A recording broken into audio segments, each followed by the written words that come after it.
Bonjour à tous, hello everybody. I'm Garrett. We're back on the French cheese tour. Today, we are looking at the fromage or cheese called Chaource. Look at this thing, isn't that something?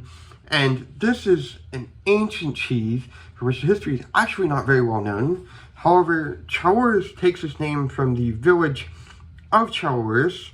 Let's get a picture of the church here, which is near the city of Chaource, which is known for its beautiful medieval houses in Central East France.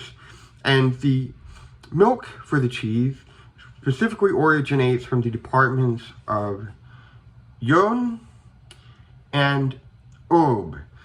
And as I said, this cheese, the origins are not very well known. However, it's suggested that it was initially made by Cistercian monks at the Abbey of Pontigny.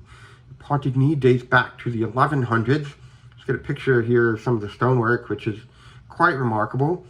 And it was there that this cheese supposedly originated, made by monks. And then later, at a certain date, it was started to be made by farm women, because they would milk the cows in the morning, and then they would let the milk curdle over the course of the day, and eventually putting the cheese into a mold, dropping it in to eventually take its shape. And this is a remarkable cheese in that sense because it's a pat mold cheese, a croûte fleurie. Pat mold meaning that it's not pressed into the mold. The kernels are sort of dropped in and allowed to age for a total of 14 days. And then it gets this crust, which is from the fungus Penicillium candidum or Geotrichum. And the other thing too is when the cheese is put into a mold, it's high mold. This is a cheese that's really high for its relative width. And that's something that's very particular to this cheese. It's the only cow milk cheese in France. It's an AOP cheese. It's made like that. And this cheese, as I mentioned, going back to its history, it was supposedly liked by Marguerite de Bourgogne, Queen of France at the end of the 1200s. Not many pictures. Here's a picture of a seal, supposedly with her picture. And then also French King Charles IV, otherwise known as Charles le Bel, or the Lovely, and he was king at the beginning of the 1300s, and he tried this cheese when he visited Chaource. So, a pretty remarkable cheese.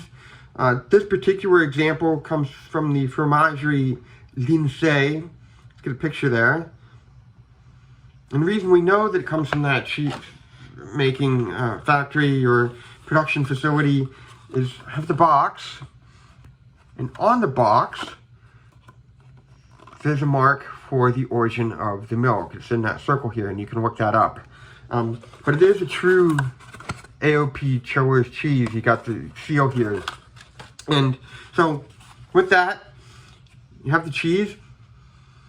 You smell it. It's got a rather earthy flavor, sort of smell, if you will. And if we cut it, try to get a good view for the camera here.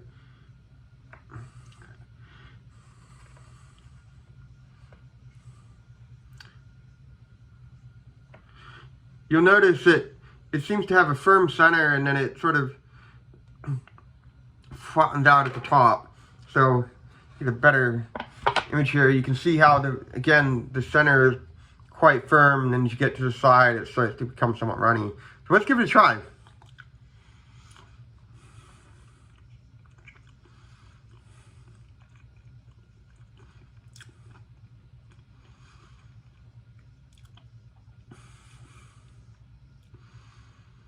Very good cheese. The first thing that I taste is a hint of salt with this really dense, fatty, rich center, because it's a whole milk cheese. There's been no cream or other elements added or removed from milk when it's made. And then there's sort of a bit of a liquid sensation that comes from the outside of towards the crust here. And then there's sort of these earthy tones that also come from the crust. So this is actually, personally, one of my favorite cheeses. It goes really well on any kind of bread. It makes for a great aperitif. And it also goes well with Pinot Noir from Burgundy and some really light white wines, as well as white wine, for example, from the Jura. So just a good all-around cheese. You know, it's very French, full of cream and fat. So, hope you found this interesting. If you did, feel free to subscribe. We'll catch you next time, and au revoir.